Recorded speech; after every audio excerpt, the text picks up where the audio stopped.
Aquí nos habíamos quedado, ¿no?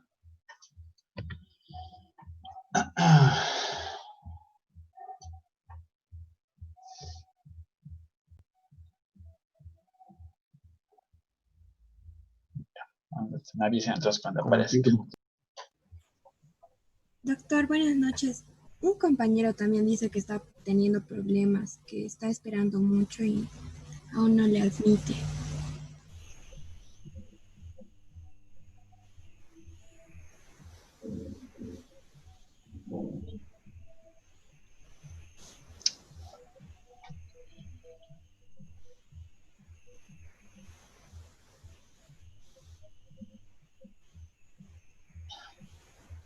¿Apareció? No, doctor. Creo que aún no. No, todavía.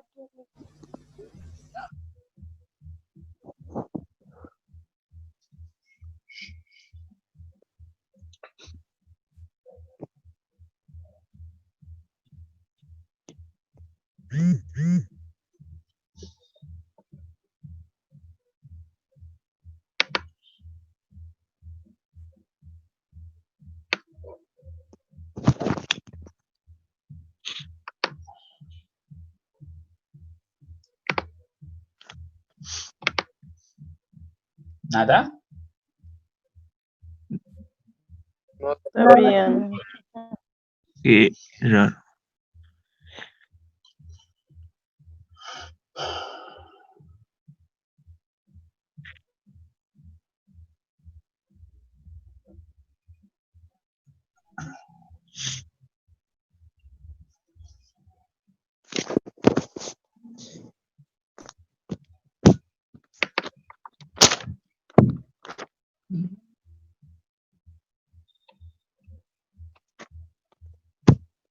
A ver, voy a volver a salir.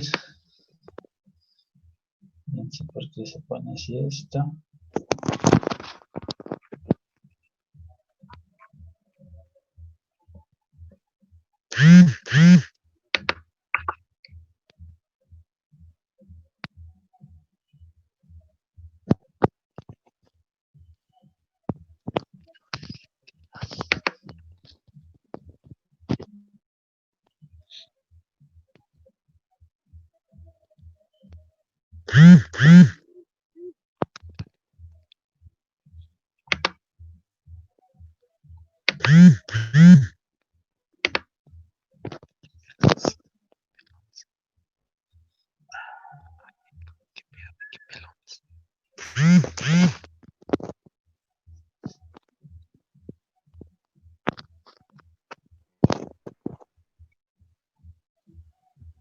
Ahí aparece.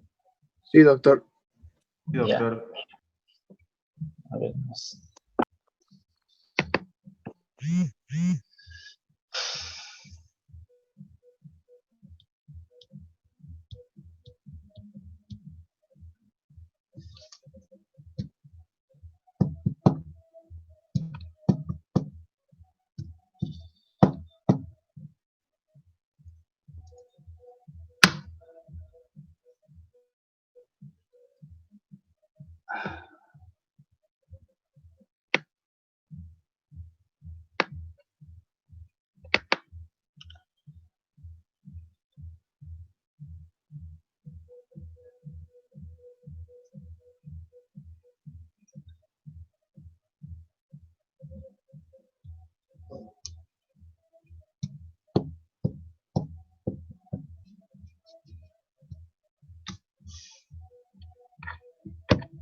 ¿Se ve?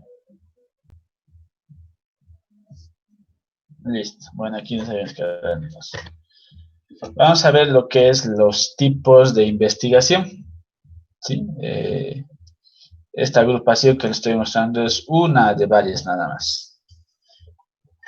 Hay por lo menos unas 6 o 7 tipos de clasificación. Solo vamos a ver 3 y luego ya en el avance de materia futuro nos vamos a quedar con una.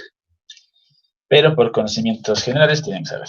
Bueno, se clasifica por su propósito, en fin, en básica o aplicada. ¿Qué significa esto? Que la investigación científica básica va a explicar los fenómenos que pasan en el mundo, ¿sí? Solo se dedica a estudiar la fenomenología que ya existe, mientras la investigación científica aplicada va a resolver un problema específico mediante actividades o instrumentos respecto a ese fenómeno, ¿sí? Pueden ser juntas, sí, pueden ser juntas estudiadas, también separadas, ¿sí? Según la estrategia, puede ser documental, de campo y experimental. Documental, bueno, se refiere a que vamos a revisar, ¿no? Como fuente de información, expedientes clínicos, libros, reportes, periódicos, todo lo que esté escrito. De campo, cuando nos vamos a tener que inmersar por decir, de una provincia, en un pueblo, para ir a recolectar, no sé, buscar pacientes respiratorios positivos, ¿no? Entonces ustedes van a ir casa por casa buscando estos sujetos. Y experimental, pues, es cuando ustedes van a intervenir en el fenómeno que esté pasando y van a modificar, ¿sí? Experimentales son, por ejemplo, las vacunas, los medicamentos, los equipos de diagnóstico, de laboratorio, ¿sí? Donde se hace una serie de pruebas, primeramente a un grupo, o sea, se tiene dos grupos, no sé si les he explicado esto, por ejemplo, de la dexametasona, en esta coyuntura del COVID. Se ha agarrado tres tipos de sujetos, ¿no? Los con síntomas leves, los con necesidad de oxígeno, pero en máscara, y aquellos que estaban intubados. Obviamente también se ha tenido un grupo control, es decir, ha habido dos grupos de síntomas leves, dos grupos de pacientes con oxígeno en máscara y dos grupos que están en terapia intensiva. Entonces, a una hilera de esos grupos se les da la dexametasona y a la otra hilera se le da un placebo o cualquier otro medicamento. Eso es experimental. Ustedes están dando algo para modificar el estado de sus pacientes. ¿Cuál es el estado de modificación? Que mejoren, ¿no?, los síntomas o que se recuperen. Entonces, pues, y como noticia, digamos, ¿no?, la dexametasona en aquellos pacientes con síntomas leves, en aquellos que se ha dado y en aquellos que no ha tenido ningún beneficio. Han muerto los que tienen que morir y han vivido los que tienen que vivir. Entonces, vean que hay incluso combos que se manejan en el internet y todo eso, que ya debían estar tomando dexametasona en tabletas, en el síntoma leve, o inyectarse. Entonces, no. O sea, la ciencia nos dice que no sirven esos niveles. Y además se ha hecho la prueba de dexametasona con inyectables, no con tabletas, ¿sí? Ahora, ¿qué ha pasado en el segundo grupo? De aquellos que han necesitado de oxígeno y máscara. Pues ha habido mejoría. ¿Y cuál es la mejoría? ¿O en cuántos? En 1 de 14, ¿sí? O sea, 1 ha mejorado con la dexametasona y 13 no ha influenciado en nada. Pero es la evidencia que ha ayudado. Imagínense en 1000, ¿cuánto es ese 1? ¿O cuántos son ese 1? Entonces, vean, por eso es que se ha hablado de la dexametasona, pero no como el tratamiento, sino como uno de los medicamentos científicamente comprobados que puede ayudar a algunas personas. Y el último grupo de aquellos pacientes que han estado intubados ha mejorado a 1 de 28, ¿sí? Entonces, 27 no han mejorado y 1 sí ha mejorado. Pero aún así, vean, esto es experimentar, así se tienen que usar los medicamentos, porque tienen que usar primero una gran población para que luego los resultados sean referidos a otra población.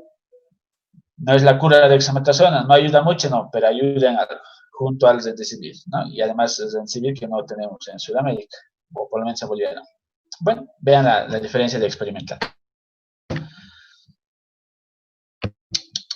Y tenemos el nivel de conocimiento. Según el nivel de conocimiento, puede ser exploratoria, descriptiva, correlacional o explicativa. Exploratoria significa que hay algo que no ha sido estudiado mucho o que no ha sido estudiado. Entonces, ustedes se han metido en ese campo para descubrir nuevos conocimientos, nuevos resultados. La descriptiva se basa principalmente en una variable de estudio. No sé, yo voy a investigar la diabetes, ¿sí?, en Sucre, a ver cuántos son o cómo se manifiesta. Eso es descriptivo, una variable. La correlacional, o las relacional, ya vamos a ver a futuro cuál es la diferencia. Pero en sí estudia dos variables o compara dos variables mínimamente. Por ejemplo, la diabetes y factores de riesgo, ¿sí? Entonces ya estamos usando dos variables para comparar si influye o no, si modifica o no, de un lado a otro lado, etc. Y la explicativa, que es la que más se asemeja al experimental, que ya vamos a ver en el futuro, donde experimental incluye muchas cosas de la investigación, no solo dar un medicamento y nada más. Interviene la parte social, la parte psicológica, la parte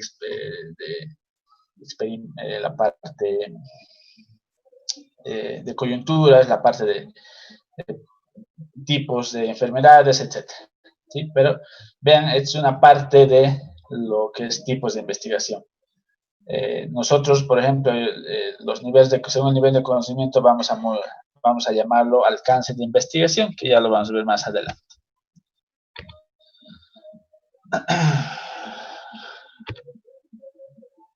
Bueno, ¿qué es método? Método es un conjunto de acciones desarrolladas según un plan preestablecido en fin de lograr un objetivo, ¿sí? Eso es método. ¿Y qué será método científico? Es un procedimiento que procura obtener información relevante para entender y verificar el conocimiento. Vean, entonces, cómo gradualmente estamos yendo a conocer conceptualmente qué es método y método científico. Acuérdense que la metodología de investigación, y volviendo a la redundancia, usa un método científico. Para que entiendan un poquito, por ejemplo, miren los niños. También hacen o tienen su método científico desde niños. No saben qué es un método, pero tienen sus pasos. Por ejemplo, el primer niño hace una observación, no se le ha interesado un bolígrafo, un peluche, una ropa, algo le ha interesado, sí, le ha llamado la atención. En segunda instancia se formula una hipótesis, dirá eso que me gusta será comestible, será divertido, no será comestible, será rico, será feo, etc. Ya va formulando una hipótesis. Luego viene la parte 3, que es la realización del experimento. Va a experimentar el niño, ¿qué haciendo? Agarrando, no sé, el bolígrafo y lo va a meter a su boca, lo va a dar pasar de mano a mano, lo va a botar, lo va a golpear, etc. Entonces va a experimentar con ese objeto que le ha interesado. Luego pasa al punto 4, que es análisis de datos. Entonces, una vez que él lo ha metido a su boca, va a decir, no, el bolígrafo no es comestible. Pero sí es divertido botándolo porque rebota o pinta por si ha descubierto que pinta. Entonces, va analizando los datos. Luego viene el reporte de los hallazgos, ¿sí? Es decir, si le ha gustado pintar o ha descubierto que pinta, entonces se va a poner a dibujar, a hacer rayas, etc., ¿no? Y luego viene el sexto paso, que es invita a otros y reproduce sus resultados. No va a faltar un bebé al lado y le va a decir, mira, bueno, no le va a decir, pero le va a alcanzar el bolígrafo como para que juegue o raye también. Entonces va a replicar sus conocimientos y su experiencia y sus resultados con otro niño o con otro bebé. Vean que hasta en los niños pasa esto del método científico. Son pasos, acuérdense. Este es un resumen de qué sería un método científico. Primero se observa, acuérdense del niño, va a mirar qué le llama la atención o qué está pasando en ese fenómeno. Luego busca la información, ¿sí? Ustedes van a buscar hoy por hoy en internet, en otras ocasiones buscarán en libros, buscarán en personas, ¿sí? Pero van a recabar información de fuentes de información. Luego viene la formulación de hipótesis. Ustedes van a hacer una respuesta anticipada a su pregunta. Dirán, la prevalencia de diabetes en sucre será del 40%, por decir. Y su hipótesis va a responder esto, ¿sí? Que es un anticipado nada más. Dirán que no, la prevalencia en sucre es mayor del 40%. Vean, ustedes están respondiendo, pero de forma cauta. Después de la investigación, responderemos si era correcta la hipótesis o no. Luego viene la parte experimental, ¿sí? Donde ya, bueno, tenemos que intervenir en el fenómeno. No siempre vamos a experimentar de forma clínica o fenomenológica, ¿sí? Puede ser simplemente descriptiva, pero algo vamos a hacer con ese trabajo de investigación. Y luego vienen las conclusiones y recomendaciones, es decir, para qué les ha servido, cómo vamos a usarlo, es beneficioso o no, sirve o no, etcétera. Entonces vean todo el proceso del método científico, que se resume en estos 5 puntos. Nosotros vamos a usar un método científico de 10 pasitos, ¿sí? Pero la esencia son estos 5. Estos 5 los vamos a usar, sí, los vamos a usar. Y si no han entendido, vayamos a otra gráfica donde dice, bueno, la abuelita chusmita siempre va a observar, el Batman siempre que está interrogando, haciendo hipótesis, el negrito va a pensar qué será, qué no será. Luego viene la parte de experimentación, que hay que intervenir en el fenómeno o experimentar, a ver qué ondas. Luego viene el análisis de datos, procesamos los datos y tenemos los resultados. Los resultados pueden ser correctos, ¿sí? Que significa que hemos generado una teoría, un concepto, una respuesta o una solución a un problema. O en algunos casos no vamos a tener un resultado positivo, ¿sí? Y obviamente, si han hecho bien el método científico, no significa que han hecho mal las cosas. Tal vez simplemente se han formulado erróneamente una hipótesis que al rehacer el trabajo van a tener que analizar esa parte. Pero no siempre esperen tener un resultado positivo. No es malo. A veces pueden tener un resultado negativo, ¿sí? De los resultados, que igual es valedero. Entonces siempre depende, pero tener una base de método científico. Bueno, el método científico, por un lado, ¿cuáles son sus características? Dice que hace, ¿qué hace? Describe, predice y explica. ¿Qué cosas? Fenómenos. Describe fenómenos, predice fenómenos y explica fenómenos. ¿Qué posee? Características. O sea, puede ser fáctico, trasciende hechos, verificación empírica, autocorrectivo, progresivo, objetivo, plantea formulaciones de tipo generales. Entonces va a tener esas características, ¿sí? Por ejemplo, fáctico, de que sea fácil de hacer. Y no me digo fácil de hacer en respecto a busco 10 encuestitas y hago y es lo más fácil. No, me refiero a fácil acceso a la información, a la fuente de datos, cosa de que ustedes puedan trabajar. Si quieren trabajar, por ejemplo, en 100 personas, es posible, pero si quieren trabajar en 1000 personas, no es cierto? Entonces, eso hay que ver. Trasciende hechos, ¿sí? Vamos a estar rodeados siempre de uno u otro hecho y descubriendo hechos de los fenómenos. Verificación empírica en un principio, ¿sí? Hay algo que vamos a ir resolviendo de forma empírica para luego concretizarla con los resultados. Autocorrectivo, pueden corregir su mismo trabajo o se puede corregir por otra persona el mismo trabajo. Progresivo, ya saben que es paso por paso, una cosa después de la otra. Objetivo, no nos basamos en hechos de supuestos, ¿sí? Nos basamos en hechos de que vemos, palpamos, tenemos indicadores para medir ese resultado, o sea, es verificable, etc. Y bueno, plantea formulaciones de tipos generales, ¿sí? O sea, por ejemplo, la prevalencia es 60% en Sucre y bueno, es solo aplicado a nivel Sucre. Por ahí en el resto del país baja o cambia, etc. Entonces siempre depende del lugar y todo eso. Entonces, para resumir, ¿qué es la metodología de investigación? Es un conjunto de métodos utilizados para realizar una investigación científica. Y vamos a ver que también en la medicina ustedes van a hacer investigación. Cada día van a hacer investigación. Por ejemplo, le viene una paciente que dice le duele su estómago, en sus palabras. Ustedes ya saben que tienen que usar métodos o terminología médica. Entonces, en la historia clínica anotarán cólicos, ¿no? De 3 días de evolución, de grado intenso, irradiado de la parte umbilical a la parte lumbar, etc. Ustedes tienen que agregar términos. Bueno, viene una paciente y le dice me duele el estómago. ¿Qué van a hacer ustedes? Van a aplicar el método científico clínico. Vean, aquí estamos metiendo una palabra que es clínico. Es decir, ustedes van a hacer una investigación desde el punto de vista clínico. Entonces, la paciente acude por su dolencia y ustedes obviamente van a hacer la anamnesis. ¿Qué es la anamnesis? La parte subjetiva que ustedes van a recabar los datos después de hacer unas preguntas. Como les decía, ¿qué siente, qué no siente, desde dónde se irradia, desde cuándo, qué ha tomado, a qué cree que atribuye, etcétera? Luego viene su examen físico, ¿sí? Ustedes van a auscultar, palpar, percutir, etc. Entonces, esta parte, miren, es la generadora del problema. ¿Por qué le estará pasando este dolor? ¿Qué será la causa de este dolor? Entonces, después de escuchar y revisar al paciente, ya tienen un problema a investigar. Cólico de 2 días de evolución, aparentemente sin causa alguna. ¿Listo? Ya tienen su problema. ¿Cuál será el problema? Luego va a investigar o va a formularse una hipótesis. ¿Será por algo alimentario? ¿Será por algún golpe? ¿Será por, no sé, mujer con los días de menstruación? ¿Será porque hay una infección? ¿Será porque se ha inflamado algo? ¿Sí? Entonces ya están formulando esa hipótesis. Obviamente no va a ser una lluvia de hipótesis, como les estoy diciendo. Van a atribuir la hipótesis siempre después de hacer la anamnesis y el examen físico. Se quedarán con 1 o 2 diagnósticos presuntivos, ¿sí?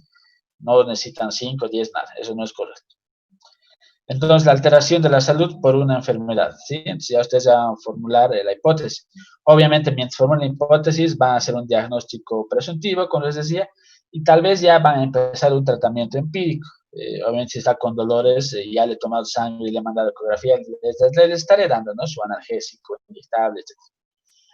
Luego viene la otra parte, que es la recolección de datos y análisis de datos. En esta parte, ¿qué han hecho? Ustedes han solicitado un examen complementario, puede ser de laboratorio, puede ser una ecografía, puede ser una radiografía, etcétera. Entonces, de acuerdo a eso, ustedes, ya, con mi clínica, más mi experiencia, más los relatos de la paciente, más estos signos de los laboratorios, bueno, entonces ya sé qué es esto, ¿sí? Entonces, ustedes han recolectado los datos y están analizando. Y luego viene, obviamente, su diagnóstico certero y su tratamiento definitivo. En esta parte, ustedes, obviamente, hacen las recomendaciones, o sea, la prescripción de los medicamentos si es que necesitan, o recomendaciones simples de cuidados en casa y cumplen con el objetivo que es restaurar la salud de la paciente. Entonces, vean que ustedes en la parte clínica, todos los días y con cada paciente van a hacer una investigación. Es más, en la residencia ustedes tienen una semana, cada semana estudios de casos. ¿Eso qué significa? Que agarran un paciente con X enfermedad y lo estudian y lo reportan, ¿sí? O defienden en un foro a los médicos del hospital, etc. Luego viene su serie de casos que van a agarrar, no sé, 3, 10, 11, 12 pacientes y también van a explicar eso cada mes o cada 3 meses.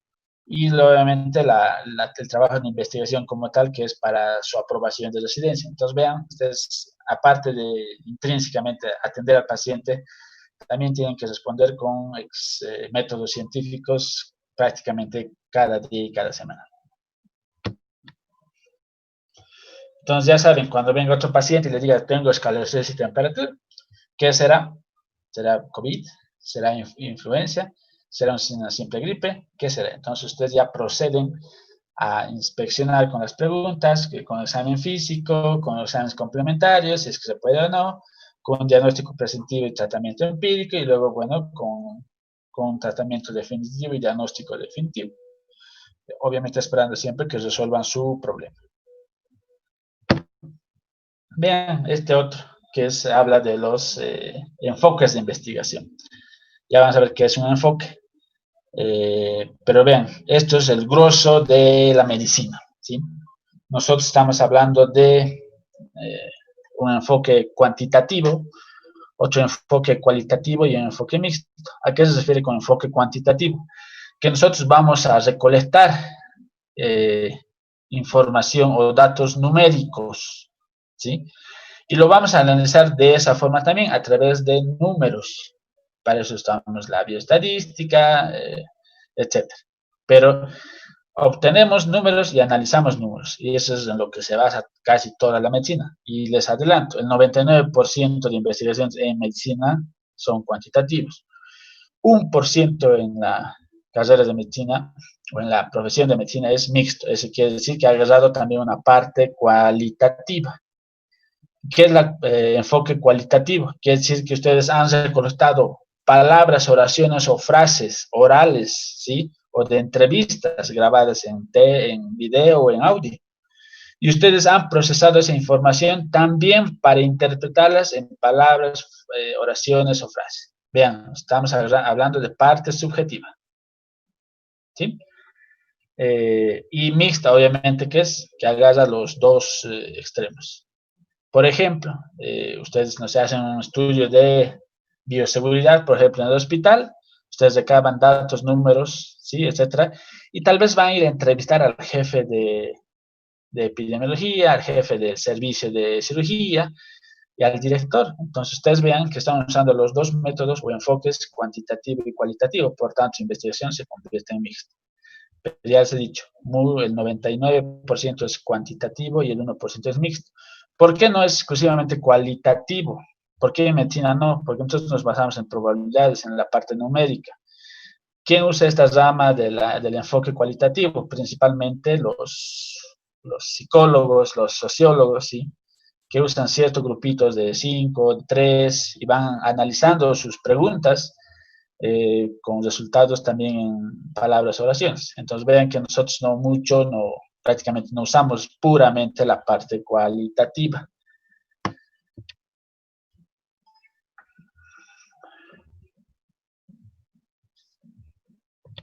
Ya. ¿Qué es un paradigma? Miren, un paradigma es la forma de ver el mundo respecto a cada investigador. Vean la gráfica. Para uno es 4 barras y para el otro es 3 barras. Esto es un paradigma. Y esto les enseño porque en el futuro a veces les preguntan en el tribunal a qué paradigma corresponde su enfoque cuantitativo o su enfoque cualitativo, a qué pertenece. Entonces, vean, es más cuestión cultural general porque vamos a ver, esto es evolución desde antes y hoy por hoy la actualidad nos manejamos en enfoque cuantitativo, cualitativo y mixto. Entonces, ¿qué es un paradigma? Es un determinado marco desde el cual miramos el mundo, lo comprendemos, lo interpretamos e intervenimos sobre él. Entonces, es cómo miramos esa parte. Abarca desde el conjunto de conocimientos científicos que impera en una época determinada, hasta las formas de pensar y de sentir de la gente, en un determinado lugar y en un determinado momento histórico. Por ejemplo, mire, la posición frente a la solución de un problema. Si un niño ha cometido un error, una madre dirá que es mejor castigarle, ¿no? Físicamente, para que el dolor, para que sienta dolor y no vuelva a cometer el mismo error.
Bueno, comencemos, o continuemos, perdón.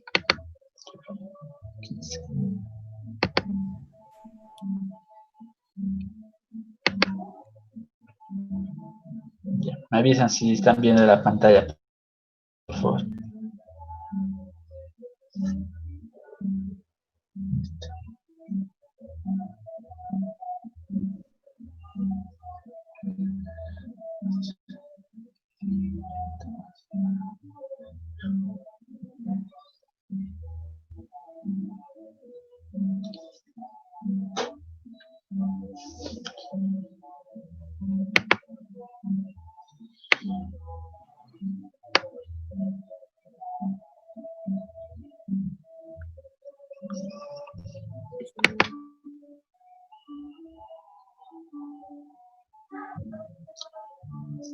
¿Se ve? Sí, Listo. Avísenme, pero pues ya. Entonces estamos viendo cómo podemos captar el concepto de paradigma. Ya hemos dicho, una mamá puede agarrar al niño y castigarlo físicamente. Otra mamá dirá, bueno, es mejor hablar con el niño y hacerle entender qué es lo bueno y qué es lo malo, qué es lo incorrecto, ¿no? Ya no va a la parte física. Y otra mamá dirá, bueno, que es mejor no hacer nada y cuando sea grande se dará cuenta de lo que está bien o de lo que está mal. Entonces, vean, estamos viendo 3 puntos de vista para un mismo suceso y desde el punto de vista de mamás, ¿sí? Una mamá le castigará, la otra mamá le hablará y la otra mamá simplemente no hará nada. Yo no sé si están viendo. Ya.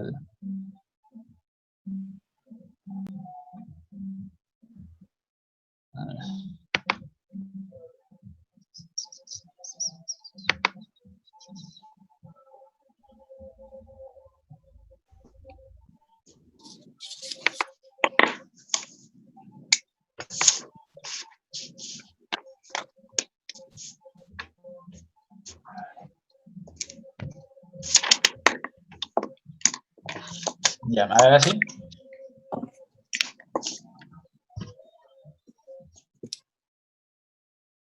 La tercera opción de la mamá, que no hace nada. Ya, esperen. Está pasando. Ya, entonces miren los 3 puntos de vista. Como puede verse, hay un sinnúmero de modos, formas y maneras de enfrentar este dilema, según los paradigmas que cada quien posee. Además es que cada quien posee. Es lo mismo en la investigación. Frente a un problema pueden existir diferentes posturas o actitudes, ¿sí? Obviamente aquí prima lo que dice el investigador, pero en el sentido de que convenza, pues, en base a método científico, a hechos reales, ¿no? Porque puede estar equivocado el otro que está viendo su tesis de otra manera, o su investigación de otra manera. Entonces, ya les adelanto, si es un buen trabajo de investigación y saben explicarlo y tienen las bases suficientes, depende de ustedes hacer o defender su trabajo desde el punto de vista encima de ustedes, ¿sí? Ya.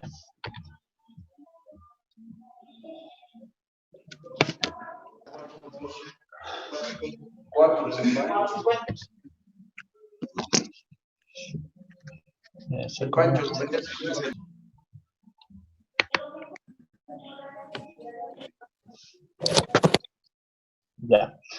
Ahora, pero al final, ¿qué es un paradigma? ¿Sí? Y les decía, es una forma de ver el mundo, un modelo, depende de cada quien. En la comunidad científica se refiere al conjunto de prácticas o teorías que definen una disciplina científica.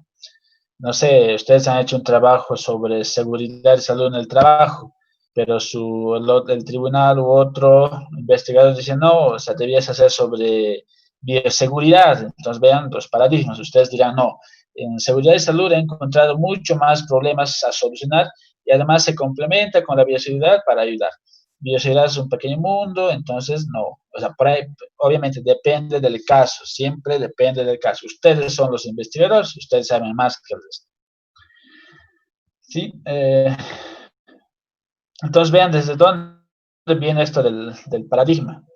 Ya desde 1960, 1980, y cuáles son estos paradigmas. El paradigma positivista, el paradigma interpretativo simbólico, el paradigma sociocrítico. Y para que más o menos se den cuenta, el positivista es aquel enfoque cuantitativo, es el interpretativo simbólico es el enfoque cualitativo y el paradigma sociocrítico, bueno, es el enfoque mixto. Entonces, vean que si bien ha ido evolucionando y hoy nos quedamos con cierta tecnología, cosas de que hablemos el mismo idioma todos los investigadores. Y ahí ven algunas cosas, características de cada paradigma. Por ejemplo, el positivista es científico relacional, objetivista, o sea, va a ver los sucesos como tal, y es naturalista, o sea, de los fenómenos de la naturaleza que estén pasando. El interpretativo, bueno, es subjetivista, por eso lo relacionamos con el cualitativo, y es fenomenológico, ve directamente el fenómeno de una manera superficial o de una manera subjetiva. Y el paradigma sociocrítico, bueno, es enfocado a lo que es, si les decía, a lo que es la parte política, ecológico, sistémico, etc. Entonces va, como ven, de la simplicidad a la complejidad, pero hoy por hoy ya nos manejamos con lo que es enfoque cuantitativo, cualitativo y mixto. Y en medicina, sobre todo, mixto 1% y 99% cuantitativo. Ven, aquí les muestro una tabla para ver las diferencias. Como les digo, más es para cultura general cuando les pregunten, ¿y a qué paradigma pertenece su enfoque cuantitativo? Entonces dirán rapidito, al positivista, al empírico, al analítico, al racionalista. Bueno, sí. Esa es la única pregunta que les hacen además. Pero después no es para estudiarlo a profundidad. Les digo por experiencia. Entonces, el que no sabe, estudie, y el que sabe algo, investigue. Es así como nos vamos a manejar en la investigación. Ya les he dicho, ustedes deben tener y tienen un conocimiento superficial y diario, cotidiano. Lo vamos a trabajar ese conocimiento en un conocimiento científico.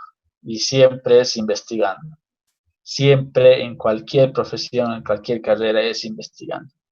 Solo así damos solución a los problemas. Incluso la parte administrativa o futurista, ¿no? En epidemiología. A ver, ¿cuántos casos vamos a tener de aquí a un mes?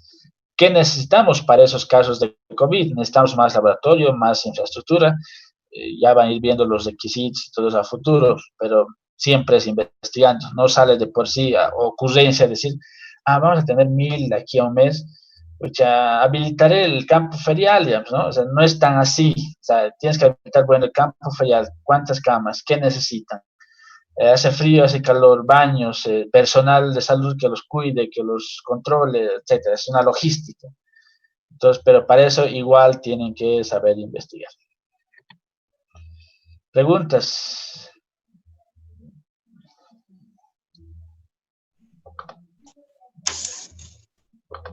Doctor, una pregunta. Pregúntame. Sí. ¿A qué se refería cuando se hacía verificación empírica? Ya. Más o menos la verificación empírica es como un tratamiento empírico, ¿sí? ¿Y a qué va esto? Te viene un paciente con síntomas de fiebre y dolor, y dolor intenso y fiebre alta, ¿sí? Es una situación de emergencia encima. Entonces, tú no vas a esperar a pedir los resultados, o no vas a esperar a tener los resultados de un laboratorio de sangre, de una ecografía o de una radiografía, que puede tardarte lo más rápido por ahí horas, o por ahí un día o 2 días. Entonces, a no estar esperando, tú con tu experiencia y con los hechos vas a tratar de solucionar. Por la fiebre alta no creo que sea bacteriano, sino vírico. y además, entonces le estaré dando un antitérmico y fuerte, ¿sí? Porque la fiebre es alta, le tengo que bajar. Eso es un tratamiento empírico. Le estaré dando un analgésico muscular o de músculo liso.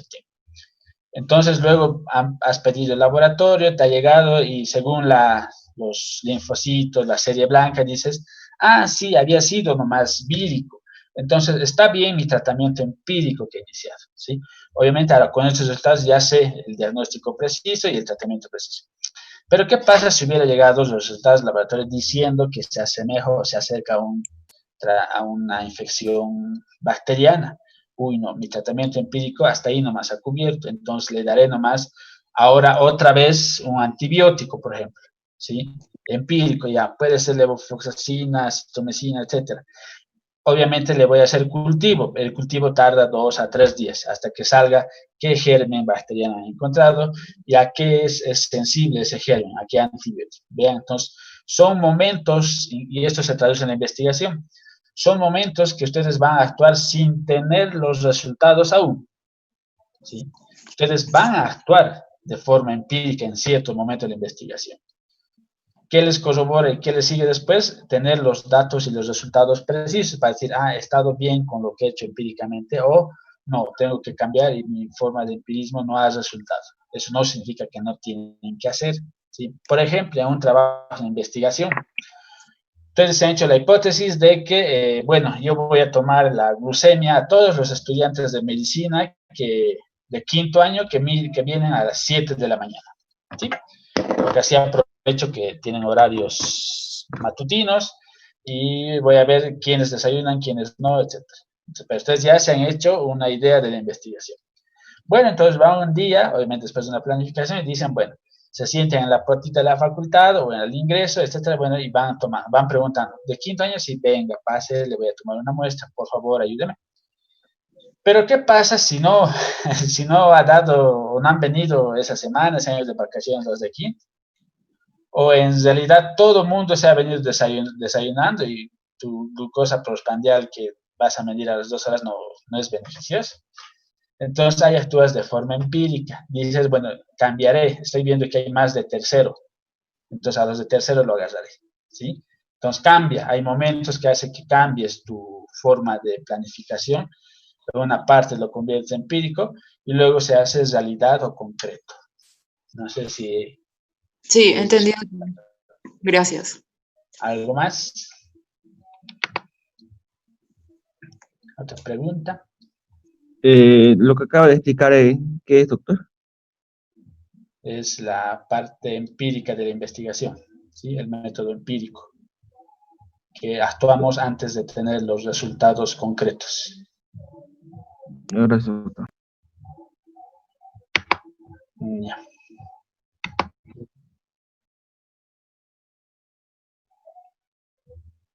Bueno, por eso, una cosa es el diagnóstico presuntivo y el tratamiento presuntivo, ¿sí? En base a la hipótesis. ¿Qué es la hipótesis? Una respuesta anticipada. Entonces, en la parte clínica estás haciendo algo empírico, ¿sí? Que te puede salir bien, perfecto, y también que no te puede salir positivamente, te puede no salir. Pero estás usando un empírico. ¿Y a qué se refiere este término empírico? Ustedes ya han debido escuchar la medicina basada en evidencia, ¿no es cierto? Antes, en cualquier emergencia o en cualquier guardia, y miren que me han contado, por ejemplo, en la parte de cirugía, algunos doctores que se han retirado, venía con cualquier dolor abdominal y directamente los metían a quirófano, sin haber investigado bien la clínica, los estudios complementarios, por practicar les metían. Entonces, vean, hay una parte empírica en toda la ciencia y basado siempre en lo bioético. Hay momentos que usted, bueno, dice, esta realmente es una apendicitis, pero no, el ecografista tarda en venir y el laboratorio, pucha, se está tardando con mi laboratorio. Ah, no, tengo mi experiencia y según hago la clínica, creo acercarme al diagnóstico. Entonces, pero de todas maneras, de forma empírica voy a entrar a quirófano, ¿sí? Pero el empirismo principalmente se basa en la experiencia. O ustedes alguna vez han ido a una consulta médica por un resfrío y ¿qué ha hecho el médico? ¿Desde cuándo tiene fiebre, tiene tos? A ver, diga, le he visto la lengua Y ya le daré este antibiótico, este antitérmico y este desinflamante, ¿sí? O sea, desde su punto de vista, ¿no? La experiencia puede decirle que estaba en lo correcto, pero lo principal es, hoy por hoy, medicina basada en evidencia. Por eso es que antes había más juicios, hoy, mejor dicho, hay más juicios de malpraxis, porque a veces sus criterios o la experiencia del médico son ambiguos o incorrectos, entonces hoy por hoy más que nunca hay que usar la medicina basada en evidencia. ¿Algo más? Oh, perdón. Bueno, a ver, vayamos con la tarea. Angelita, te voy a decir, porque si te digo Ángel, debe haber otros ángeles aquí. Ángel, ¿qué es tu nombre, Ángel? Es doctor. Ya, dame un número, del 1 al 40. 15. 15. ¿Está Cuellar? ¿Alison? Sí, debe estar. Eso. Muy bien, entonces te voy a poner atraso porque te haya puesto falta. No, doctora, es que me confundí con el ID. Del link, sí, entiendo. Llueven los links y no sabe dónde está entrando. Y a los docentes también les pasa eso. Bueno, dime, por ahí has presentado en presentación, no sé, o en tu video tal vez quieres mostrar un resumen. Pero si no, dime cuáles son los tipos de ciencia. Solo hice un resumen en hoja. ¿Cómo? Hice un resumen en hoja, o sea, manuscrito. Ya, dime tu resumen. Se clasifica. Prende tu video, por favor. Listo. ¿Cómo se clasifica? En formal y factual. El formal se subdivide en lógica y matemática. El factual o empírico en natural y cultural. El formal sería, su método sería la deducción, su criterio de verdad la consistencia y sus enunciados son analíticos. Ya, ¿qué Los más? analíticos serían, sus objetos son materiales, su método es la observación y la experimentación, aunque también la deducción. Su criterio de verdad es la verificación. Y sus enunciados son procedimientos sintéticos y algunos analizados. Ya. En resumen, ¿cuántos tipos hay de investigación? Formal y factual. Ya. Y ya eso se subdivide. Ya. ¿Alguien que haya encontrado otra cosa de tipo de investigación? Yo, doctor. Ya. Encontré yo 3 tipos. Formales. Ver, no te veo. Perdón, doctor Bacteria.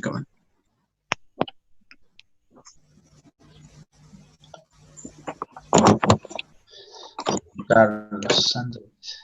Ya les he dicho, pongan un apellido y un nombre, no sus dos nombres. ¿Cuál es tu apellido, Andrés? Después vas a hacer eso.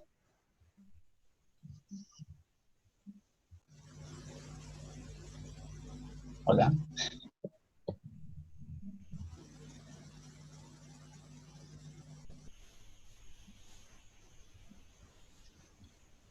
A ver, prendan otros videos. ¿Qué están haciendo? Doctor, ¿explicó? Sí, explícame. Primero dime los tipos a nivel general. Ciencias formales, naturales y humanas o sociales. Ya. Las formales ya explicó mi compañera, es de la lógica, la matemática. Las naturales serían con objetos de la naturaleza, este utiliza la modalidad del método científico, y las humanas y sociales serían los que estudian el ser humano, sería el arte, el pensamiento, su cultura. Perfecto, es así como se divide de forma amplia y concreta la ciencia. ¿Cuál es tu apellido, Carlos? Zambrana. Zambrana. Ya. A ver, Carlos, un número. 10. 10. Castro Alex.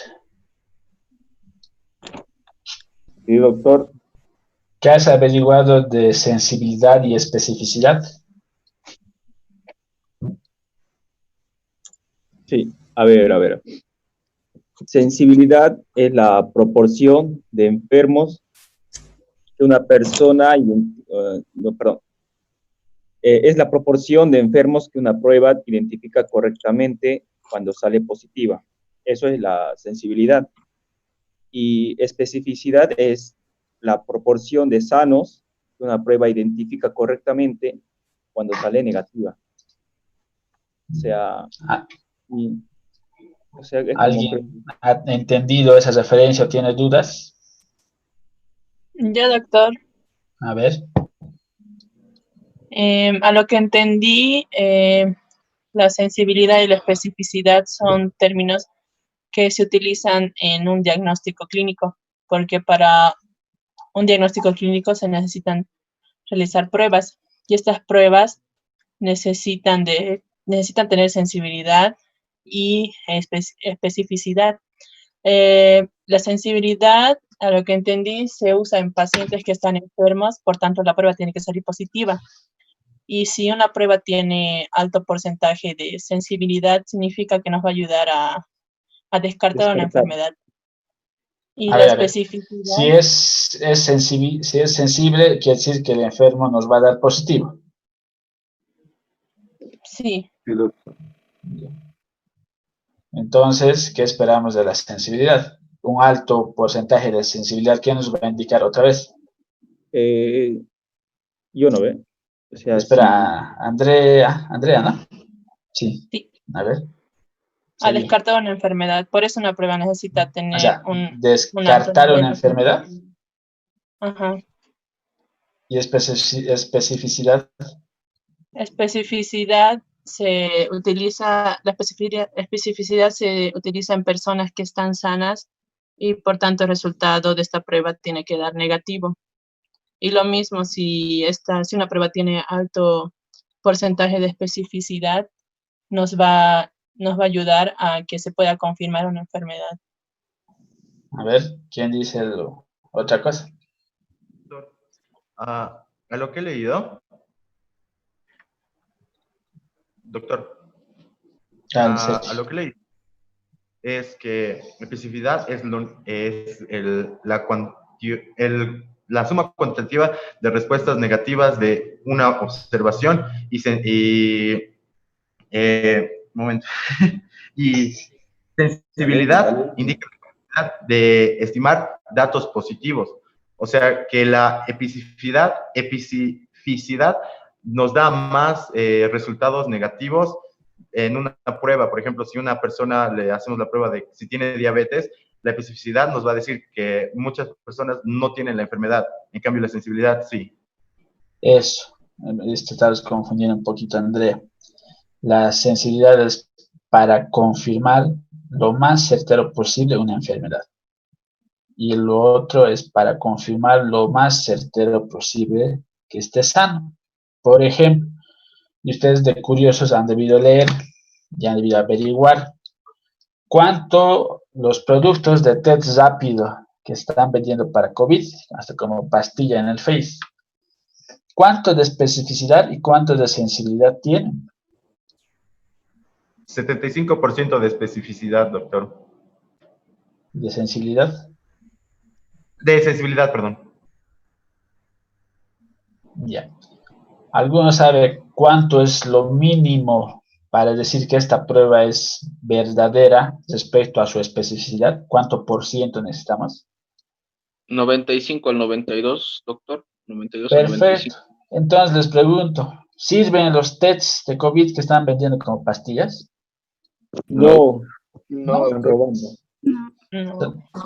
Va a haber seguramente de aquí en más alguien que va a inventar un test rápido pero tiene que tener 95% mínimo. Los que están vendiendo en el mercado son de 75, de 84, porque es mayor. Entonces no nos sirve para diagnosticar. Por eso es que los test rápidos no sirven para diagnosticar. Sirven para hacer, sí, vigilancia epidemiológica de quiénes, de aquellos pacientes que han enfermado y tienen PCR positiva. ¿Sí? Sirve para hacer seguimiento. ¿Cómo está evolucionando su patología? ¿Está formando anticuerpos o no? Sabiendo que este paciente se ha enfermado con COVID y tiene la PCR positiva. Aquellos que no tienen PCR positiva, ¿sí? Y les hacen una prueba de test rápidos que ahí están vendiendo, siguen en la duda. O sea, ese de 75, por ejemplo, puede ser que el 75 diga sí es enfermo, pero hay un 25% que diga que no es enfermo. ¿Y qué va a hacer ese pobre paciente? Va a decir, o por un lado pues, se deprime, no sé, parte emocional, o por otro lado dice, bueno, ya estoy listo para donar plasma sanguíneo, o por ahí lo vendo o lo dono, y ese plasma sanguíneo negativo, pues, entonces no sirve en agua de mote para el otro paciente que necesita realmente plasma. ¿No es cierto? Vean lo importante que es saber especificidad, sensibilidad, eficacia, eficiencia. Entonces, ustedes ya saben ahora, y por eso ustedes siempre tienen que investigar a profundidad. Son médicos, no son arquitectos, no son abogados, que ellos por ahí en su profesión harán lo mismo, pero metidos a la salud superficial nomás. Entonces, ustedes sí tienen que profundizar todo eso, ¿sí? Y respecto a esto, ya les tengo una sorpresa después, que es para la próxima semana. Ya, ¿capish lo de sensibilidad y especificidad? Sí, doctor. Entonces, vamos a ver ahora el otro tema. Vamos a tratar de avanzar algo.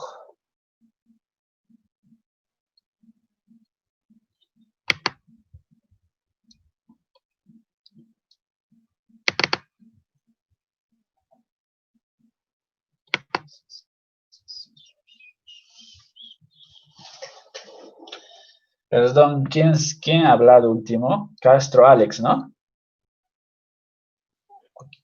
No, ¿De qué, doctor? Apellido.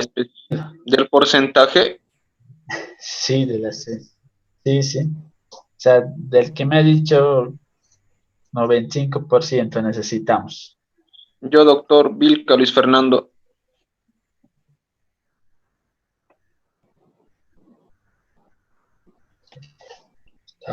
Pues con falta también, tarde has entrado.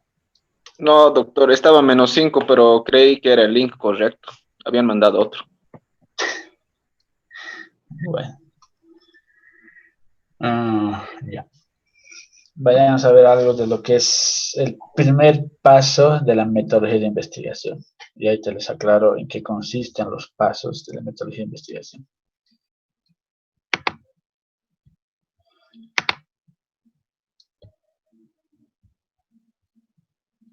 A ver, antes.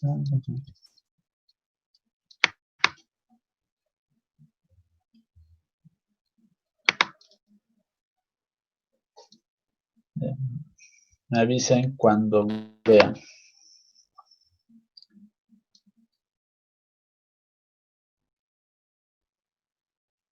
Ya. Entonces vamos a ver. Sí. Pasamos hasta las 8 supuestamente, ¿no? ¿O te quieres ir?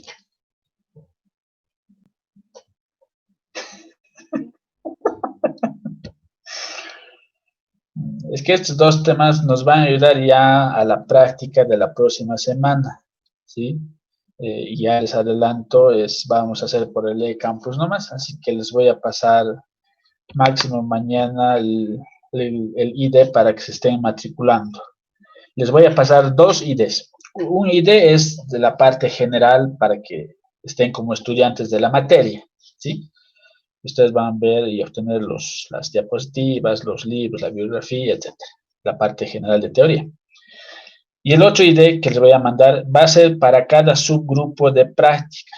Por decir, el grupo 1 de 9 a 11 de la mañana es el grupo 1. El grupo 2 es el grupo de 2 a 16 de la tarde del lunes. Entonces, a cada uno les voy a mandar un igual otro ID para que se matriculen en práctica. Así a cada grupo yo les voy a mandar tareas diferentes en práctica, ¿sí? Y obviamente tienen su plazo. A ver, ¿cuántos de ustedes están trabajando solo con el celular?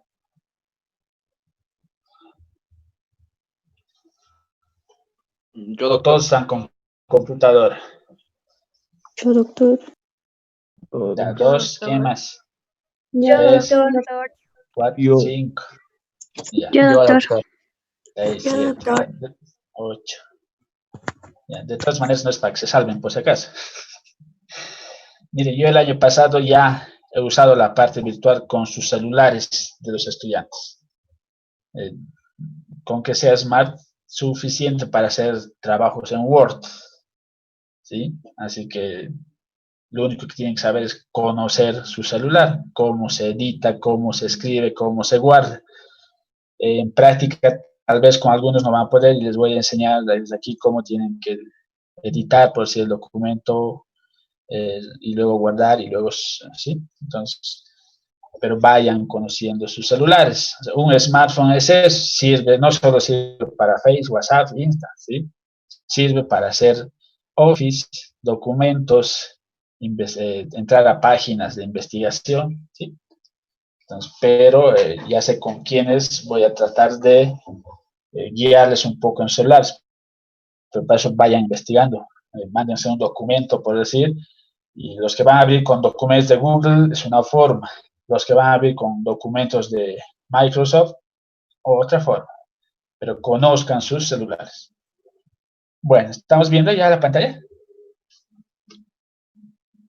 Sí, doctor. Sí, doctor. Bueno, hoy vamos a ver el primer paso de la metodología de investigación, que es la idea. Ya les había dicho en el anterior tema que nos basamos generalmente en 5 pasos el método, ¿no es cierto? A ver, ¿quién me hace de acuerdo los 5 pasos?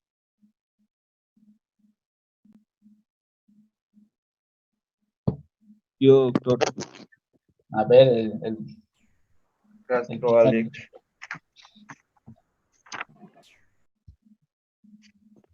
Ahorita pido cámara. Bien. La primera sería la observación. La segunda sería buscar la información. La tercera, formular una hipótesis. El cuarto paso sería la experimentación. Y la 5 sería sacar una conclusión del problema. Ya, muy bien. Traten siempre de acordarse en sus cabecitas, están tomando apuntes. Vean, esos son los 5 pasos a grosso modo. Y ustedes me dicen, ¿cómo saco conclusiones? Entonces, vamos a ir viendo esos 5 pasos además. Y este es el paso, y este es el libro, lo que se basa el libro de Sampieri, que ya está en el eCampus, como para que puedan descargar, ¿sí? Entonces, el primer paso es concebir la idea. Es decir, ¿qué voy a estudiar o qué me llama la atención? ¿Qué voy a investigar? ¿Sí? De ahí viene el proceso de investigación, porque no es que viene alguien, ¿sabes qué? Investiga vos de diabetes, no. Porque también de forma arbitraria y presionada, ustedes saben, todo es de voluntad y porque quieren y porque les gusta. Entonces, la idea siempre es el origen de eso, de la voluntad y de lo que les gusta y de lo que les llama la atención. Porque si los vive a hacer cualquier otro tema, se van a cansar, se van a aburrir, lo van a dejar, no van a hacer correctamente. Pero el primer paso, la idea depende de ustedes. Ya vamos a ver todo el proceso de idea. El segundo paso es plantear el problema, establecer objetivos y justificar la investigación. El plantear el problema es ¿qué? El qué está pasando, ¿cuál es el problema? Establecer objetivos, ¿qué me voy a plantear para investigar este tema o este problema? ¿Qué cosas voy a hacer? Y el justificar es ¿para qué quiero investigar este tema? ¿Sí? ¿Con qué voy a contribuir para este tema? Entonces, ¿ven? Ese es el paso 2. El paso 3, sustentar teóricamente la investigación, revisar la literatura y construir un marco teórico. Vean que el paso 1 es algo superficial, les hablaba del conocimiento superficial. Y el paso 3 ya es pues, el conocimiento profundo. Ustedes, no sé, quieren investigar sobre cáncer de cuello uterino. tengo una idea, sí, pero ahora me iré a leer, si quiero investigar realmente, iré a leer todo lo que respecta a cáncer de cuello uterino, ¿sí? Libros de oncología, libros de medicina interna, fisiopatología, entonces vean, ya están profundizando esa idea que han tenido en principio para transformarlo en un conocimiento científico a través del marco teórico. Estos tres serían los pasos del planteamiento del problema, ¿sí? Una cosa es plantear el problema y otra es planteamiento, ¿sí? Ya vamos a ir explicando a posterior. Entonces, ¿y en qué consiste encima el planteamiento del problema o el plantear un problema? Luego viene el cuarto paso, que es visualizar el alcance de la investigación. Y aquí es algo que ya hemos visto más antes desde otro punto de vista. ¿Cómo o en qué sentido de investigación quiero tener el trabajo que estoy haciendo? A ver, ¿y a qué se refiere con visualizar? ¿Será una investigación descriptiva? Solo voy a describir los sucesos que pasa con el cáncer. ¿Será una investigación exploratoria? Es decir, esto no han estudiado del cáncer cervicuterino y esto voy a estudiar, voy a generar un nuevo concepto. ¿Será correlacional? Es decir, bueno, el cáncer cervicuterino lo voy a tratar de investigar junto a los factores, no sé, de anticonceptivos hormonales. ¿Sí? Voy a relacionar dos variables. Será explicativo, es decir, voy a tratar de explicar el suceso como tal, tratando de hacer algo de intervención, es decir, a los pacientes con cáncer voy a tratar de, no sé, darles una ayuda, no sé qué se me ocurre, a ver, vayamos a una ayuda de apoyo psicológico, ¿sí? Entonces, a ver qué tal les ha ido a ellos versus al otro grupo de pacientes con cáncer que no les he dado un apoyo psicológico. A ver cuál ha estado después de un mejor ánimo, tal vez en su mente han mejorado algo, etc. Vean, entonces visualizar cómo o qué alcance voy a tener de esa investigación. Luego viene el paso 5, que es formular hipótesis, ¿sí? Operacionalización de variables. Entonces, la hipótesis ya hemos visto en un método científico y estamos volviendo a tocar aquí en el paso 5 y además estamos añadiendo lo que es variables y operacionalización de variables. ¿Por qué? Porque toda investigación en un enfoque cuantitativo tiene que ser comprobable, ya has dicho, tiene que ser objetivo. Es decir, 5 pacientes de 10 me han mejorado su estado anímico. Ya, estoy anotando el número, 5 de 10, ¿sí? No estoy suponiendo, creo que 1 o 2 nomás han mejorado. No, no estamos suponiendo, ¿sí? Entonces, cualquier otro investigador va a querer corroborar eso en su otra población de pacientes con cáncer. A ver, él ha usado este método y ha hecho esto, y ha habido mejoría en 5 pacientes. A ver, yo aplicaré esto en mi ciudad con estos pacientes y tal vez han obtenido lo más seguro también que 5, 6 o 4 pacientes han mejorado psicológicamente. Entonces es valedero su investigación y estoy comprobando que sirve esa investigación. ¿Ven? 6. Desarrollar el diseño de la investigación.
Sí. Se apagó su compu. Los chicos. Volverá y será millones. Nos vamos a... Salimos. Hola, chicas.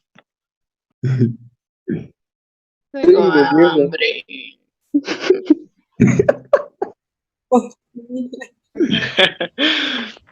Nos vamos a ir a investigar la cura del cáncer. No, Creo que sería- O algo peor, el SIDA. el coronavirus.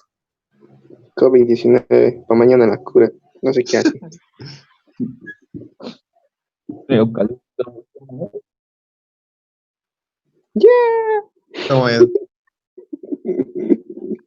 La ¿Salimos? clase es nueva, chicos. Yo creo que la siguiente semana nomás ya no. O... No hay para La siguiente semana nomás ya. No. Otro tema de la cura del cáncer, por favor. Tenemos parásito a las 9. We are.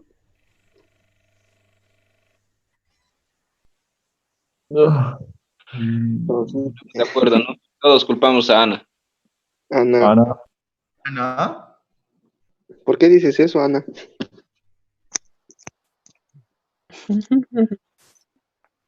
Ana.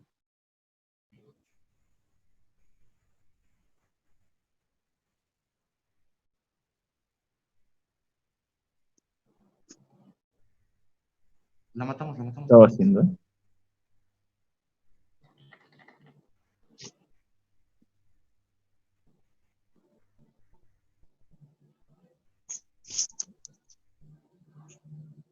Tengo miedo.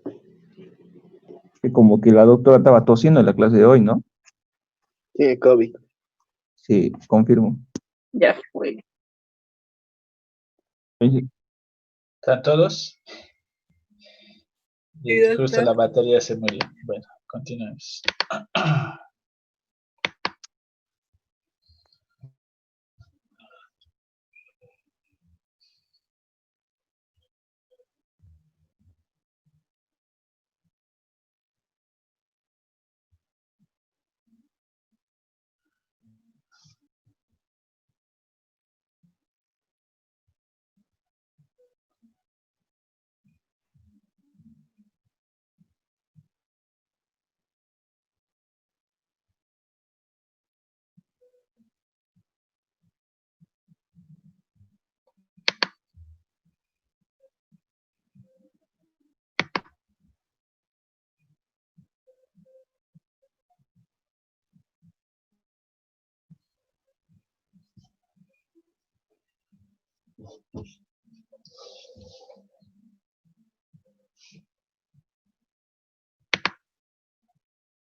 Me avisan si ven, ¿ok?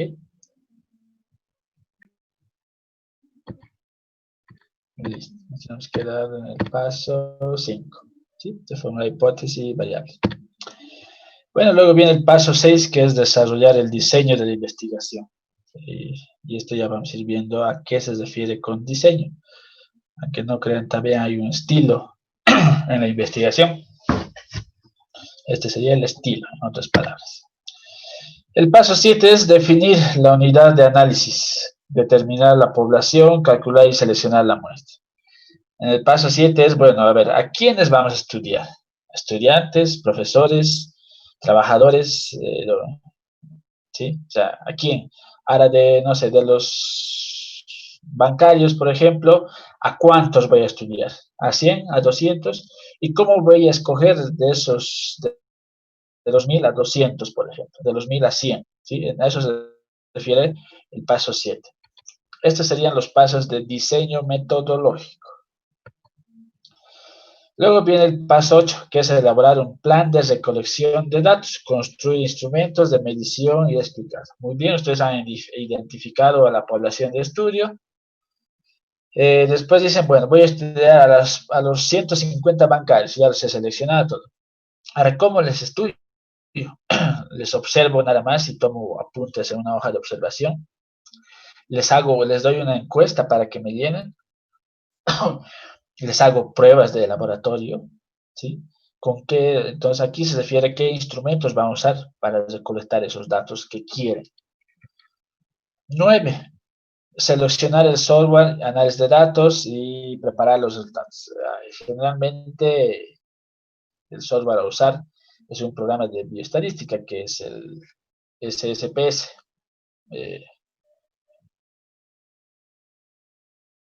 Yo les voy a enseñar directamente a hacer con el Excel, ¿sí? Que el Excel también nos da casi lo mismo que es el software. Incluso es más detalladito, más práctico de aprender. Obviamente, el año pasado, por ejemplo, les hice hacer en laboratorio, en las computadoras de la facultad, cosa de que todos puedan hacer al mismo tiempo y practicar. Hoy vamos a ver si para este paso 9 ya volvemos a la facultad o lo hacemos todo vía virtual. Entonces, aquí voy a analizar los datos. Y el paso 10, bueno, ya es elaborar el reporte, o sea, ya dar mis conclusiones y recomendaciones de la investigación. ¿Sí? Entonces, estos 3 serían los pasos de ejecución de la investigación. Entonces, vean, hoy esta gestión, como antes y como después, nos vamos a manejar en estos pasos, que van a ver que es uno tras de otro. Si está mal su idea, no van a tener su pregunta de investigación, ¿sí? Muchos quieren comenzar del título, muchos quieren comenzar de hipótesis, de cualquier otro lado. No es lo correcto porque van a ver que ahí, luego vamos a ver más adelante, que es el perfil de investigación, que es donde se ve título, problema, objetivo, general, hipótesis. ¿Sí? Esos 4 elementos tienen que estar bien claros y sincrónicos. Todos tienen que hablar de lo mismo, no hablar de cualquier otra cosa o irse por cualquier otro lado. ¿Sí? Pero vean, así paso por paso vamos a tener un buen trabajo de investigación. Bueno, los pasos del 1 al 7 construyen el perfil de trabajo, ya les había dicho. Algunas universidades o posgrados, en primera instancia les van a decir, denme el perfil de investigación para que veas que esté bien o mal y luego prosiga hacia su trabajo. A veces ustedes ya tienen que presentar el perfil. Y bueno, los pasos de 8 a 10 dan como resultado el producto, es decir, el reporte de la investigación. Sería ya por decir, la casa construida, ¿sí? Y el anterior sería los planos de la construcción de la casa.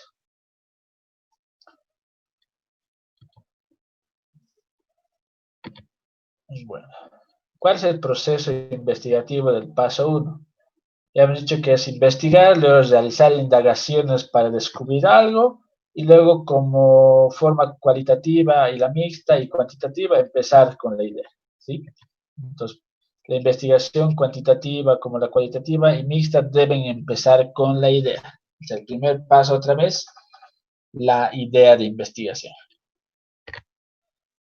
¿Y qué es la idea? Es el inicio de un trabajo de investigación. Permite ver qué queremos indagar, qué queremos averiguar, qué queremos materializar o qué queremos lograr. Ya desde la idea naces.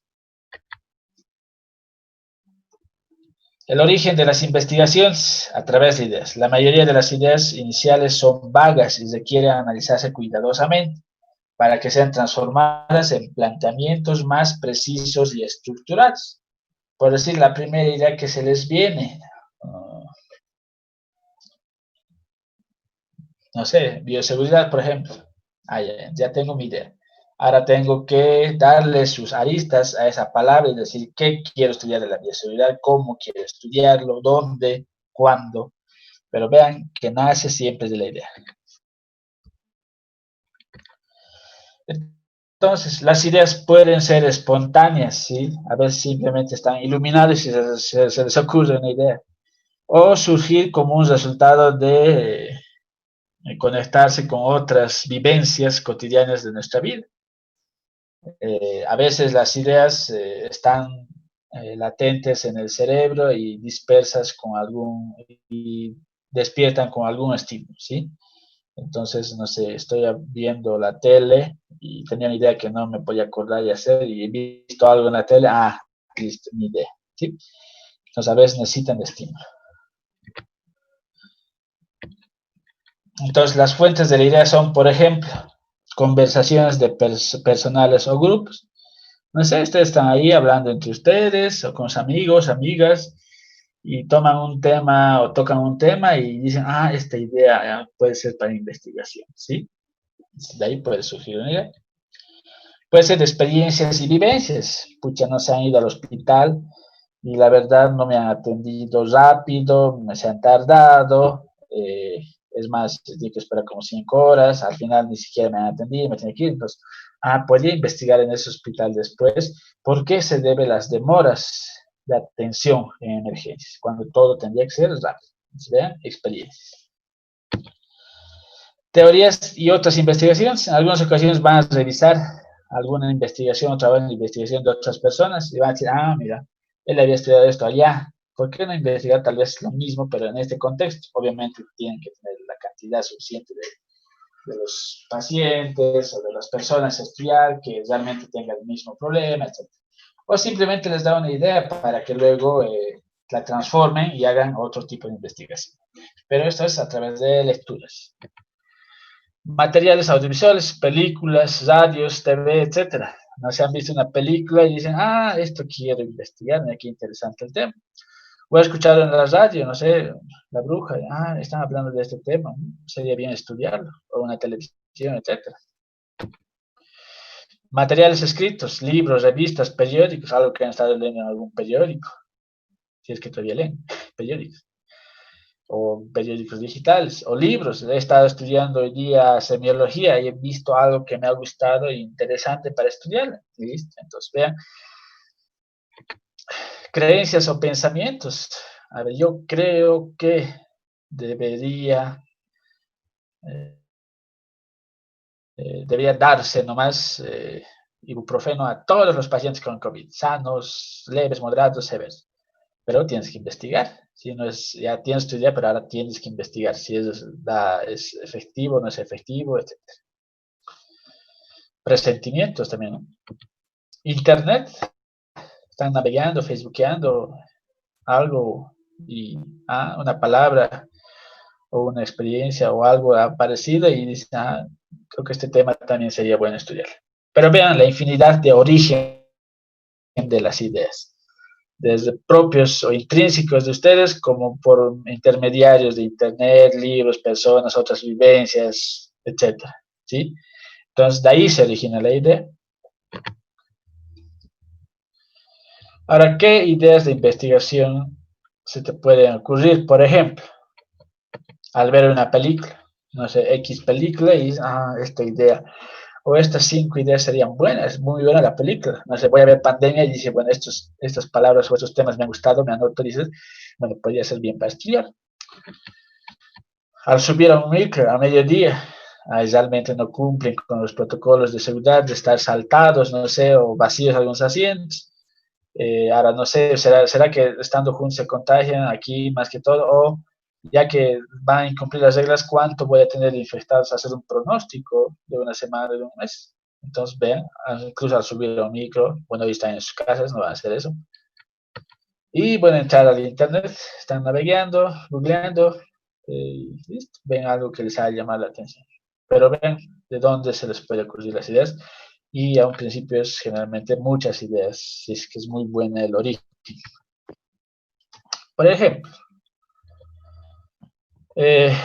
un médico que a partir de la lectura o escucha de noticias de sedes sobre la incidencia de personas con VIH, desea conocer más sobre las medidas de bioseguridad en la atención de pacientes de esta enfermedad. ¿Sí?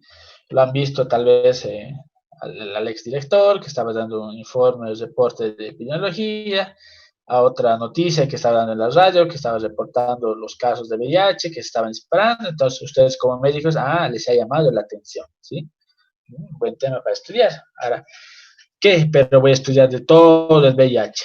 Voy a estudiar su fisiopatología, voy a estudiar sus causas, voy a estudiar sus efectos, voy a estudiar la bioseguridad que necesitamos para protegernos como personal médico. Entonces, vean, a través de saber o tener la idea de un VIH, entonces luego viene, bueno, ¿qué voy a estudiar o cómo voy a investigar? Y eso a través de una radio o una televisión. Entonces, Luego viene concebir la idea, ¿sí? ¿Y qué significa concebir? Consiste Nada, por, ¿sí? nada. Consiste por lo que le interesa, o sea, comience por lo que interesa, ¿sí? O sea, yo tengo la idea, no sé, de los micros y su seguridad, entonces, me interesa realmente porque yo tomo mucho micro, mis papás toman micro, no tenemos transporte, entonces me interesa, realmente quiero estudiar, entonces comiencen por lo que les interesa.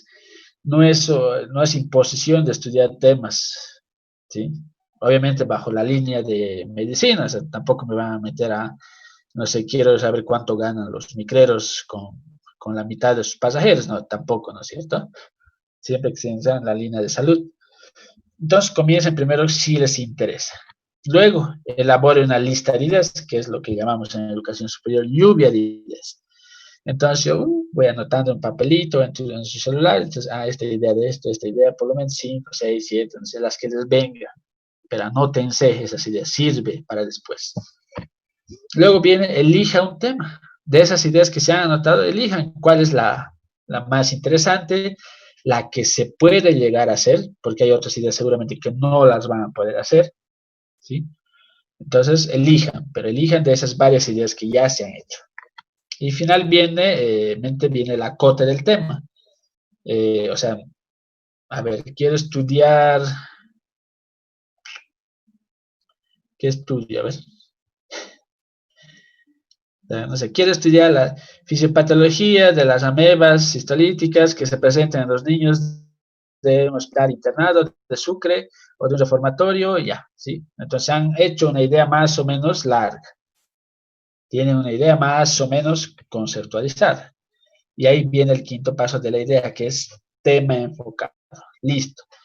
¿Cuál es la incidencia de niños malnutridos del orfanato Santa María de la ciudad de Sucre en la gestión 2020? Listo. Lo han acotado el tema. Vean que de algo, de una palabra como el paso 1, han ido teniendo interés, lo han hecho su lista, han elegido un tema, han tratado de hacer una oración respecto al tema, y ya en el quinto paso lo han limitado, lo han acotado y lo han hecho entendible la idea, ¿sí? Que esa es solo la idea.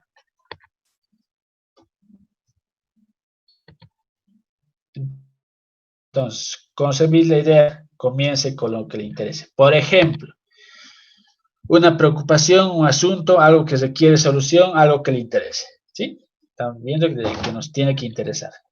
Elabora una lista, entonces allá. El proceso de aprendizaje en las universidades de Sucre, las organizaciones empresarias del país, la enseñanza con herramientas web 2.0, el celular y el niño, la salud y la población, las reformas tributarias en el país, ¿sí? Entonces han hecho su lista, a grosso modo, pero tienen una lista.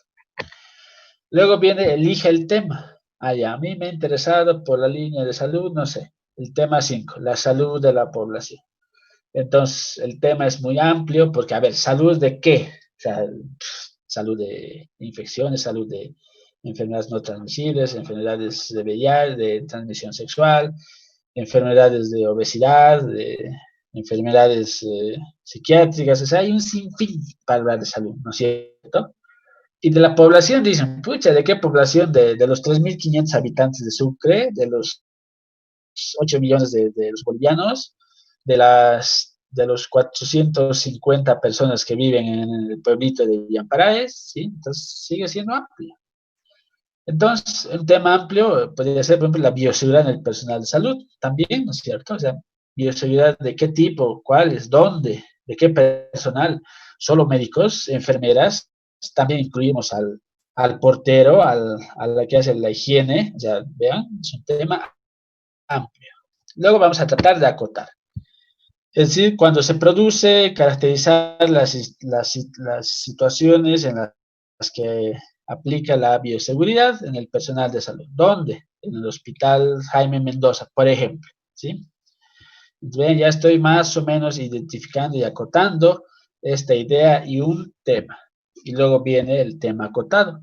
Por decir tema enfocado, podría ser cumplimiento de la bioseguridad en el personal de salud del Hospital Jaime Mendoza de Sucre. ¿Listo? O sea que no voy a estudiar del Santa Bárbara, no voy a estudiar del Ajastambo, voy a englobar a todo lo que es personal de salud, desde médicos, enfermeras, administrativos, ¿sí? Y solo en ese hospital.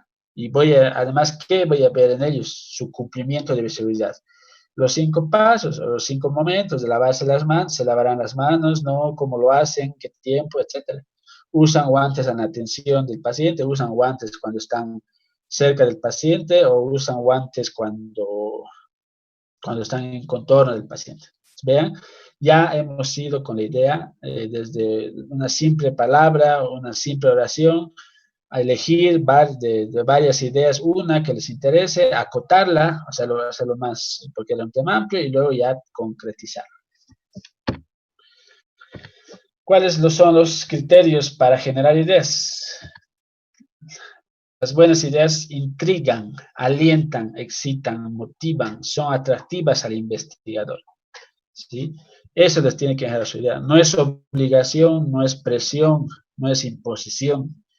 Todo nace de sus interés, de su motivación. Y obviamente, me intriga realmente esto, quiero estudiar. Entonces, vean, para que sea una buena idea, qué les tiene que generar. Pueden servir para elaborar teorías o resolver problemas. Yo puedo generar un nuevo conocimiento o realmente ayudar a que se solucione el problema que he estado viendo.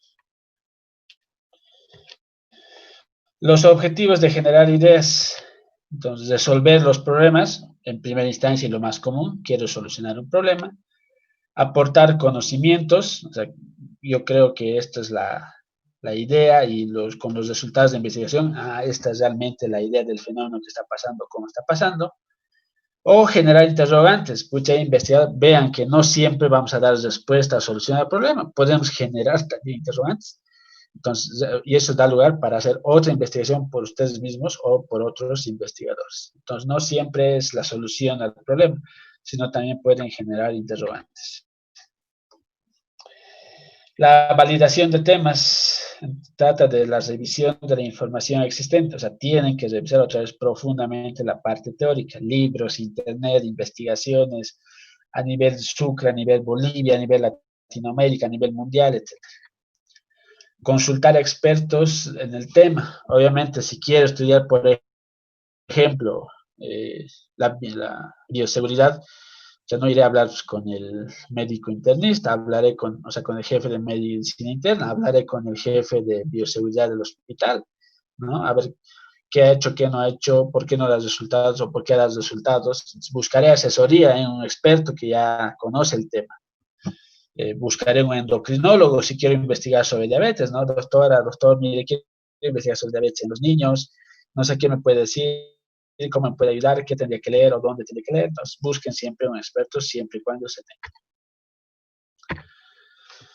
tenga. Antecedentes de conocer las ideas. Conocer lo que se ha hecho con respecto a un tema, ¿sí? O sea, de eso se trata antecedentes, es a ver qué ya han investigado respecto a mi tema. ¿Realmente no hay nada de investigación o realmente hay mucha investigación, de lo cual me puede servir todo lo que ya han investigado? Ahora, ¿qué es lo que no hay que hacer? No investigar algún tema que ya se ha estudiado a fondo. Y esto, por ejemplo, típico de ustedes, los estudiantes, el alcoholismo en los estudiantes de la Facultad de Medicina, ¿no? Un tema amplio, reconocido, sin solución hasta ahora, ¿no ven? No. Estructurar más formalmente la idea de investigación. Entonces, tienen que tener bien claro qué, cómo, dónde, cuándo estudiar, hacer la investigación respecto a su idea. Seleccionar la perspectiva de análisis. Más o menos, ¿con qué voy a estudiar? No sé, el consumo de gaseosa en los personal de oficina. Bueno, entonces tal vez voy a tener que usar nomás una encuesta para él y luego voy a analizar de forma descriptiva. O no, realmente quiero estudiar la glucemia de estos trabajadores. Bueno, voy a tener que usar un glucómetro, ¿no es cierto? Entonces ya más o menos es la perspectiva para también hacer el análisis.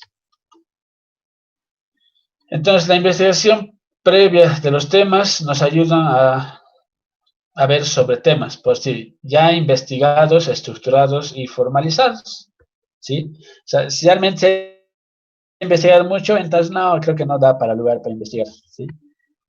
Su estructura es muy buena de esta PCA, me va a servir para igualarla o copiarla, pero obviamente es diferenciando su autoría. Y formalizarles, ellos habían tomado ese punto de vista, pero yo con esta investigación no, realmente le voy a dar la evidencia que necesito, formalice la investigación. Temas ya investigados, pero menos estructurados y formalizados, ¿sí? Tal vez algo se ha investigado de estos temas, sí, puede servir para estudiar. Poco investigados o poco estructurados, que son los temas que principalmente uno quiere hacer, ¿no? Porque como no hay datos, ustedes pueden ser los primeros que dan los datos.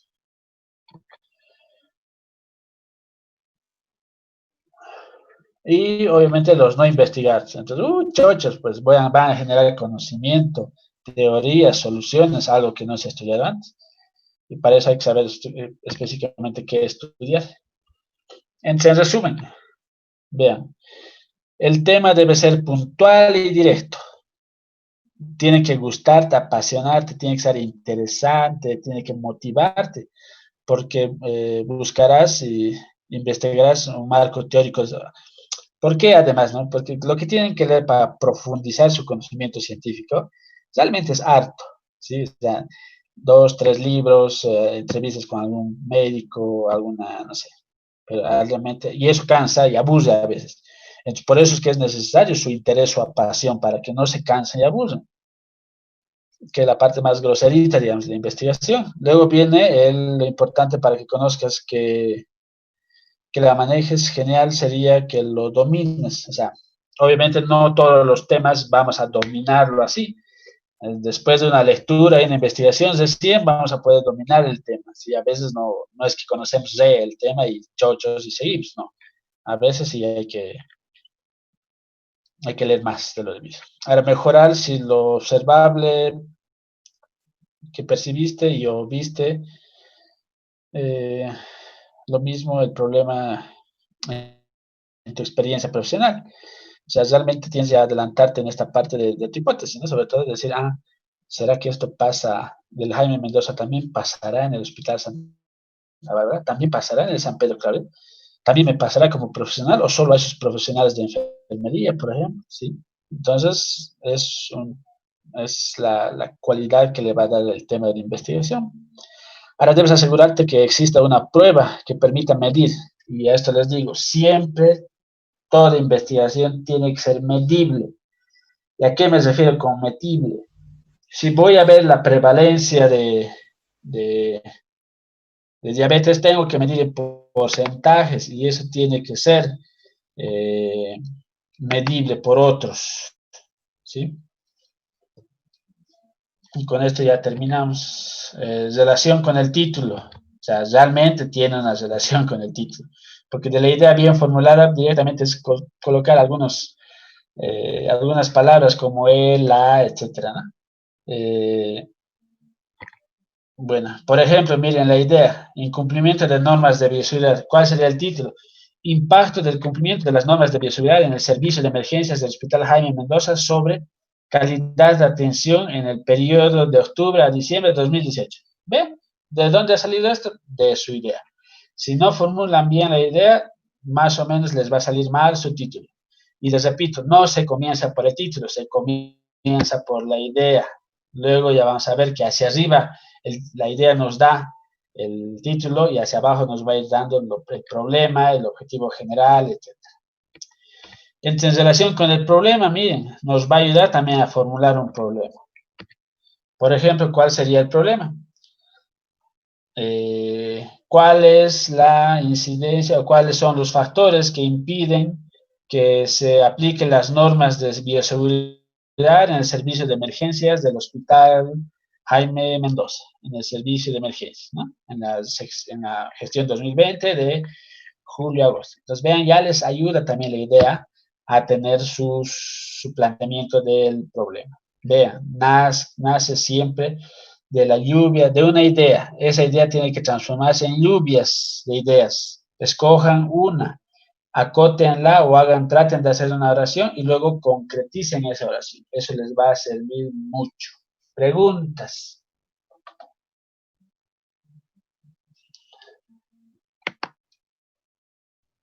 No, doctor, todo claro. Cristalino. Algo así. Bueno, directamente nos vemos el próximo martes. Ya vamos a estar seguramente avanzando prácticas la otra semana. Hasta mañana les voy a pasar el ID del grupo de teoría y el subgrupo de prácticas de cada uno. Ya lo tengo todo en limpio, así que vamos a ir acomodando y decir, bueno, a qué grupo les voy a mandar, ¿sí? ¿Algo más? A ver, videos, siguen vivos, despiertos, ya están comiendo, cenando, toman té.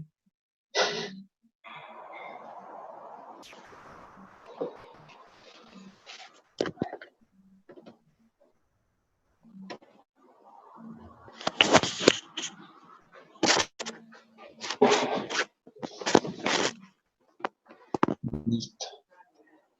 Bueno, chicos, nos vemos la próxima semana y con Anita voy a coordinar para mandarles la matriculación. Está bien, doctor. Está bien, doctor. Chao. Hasta luego. Chicos, chao. Gracias.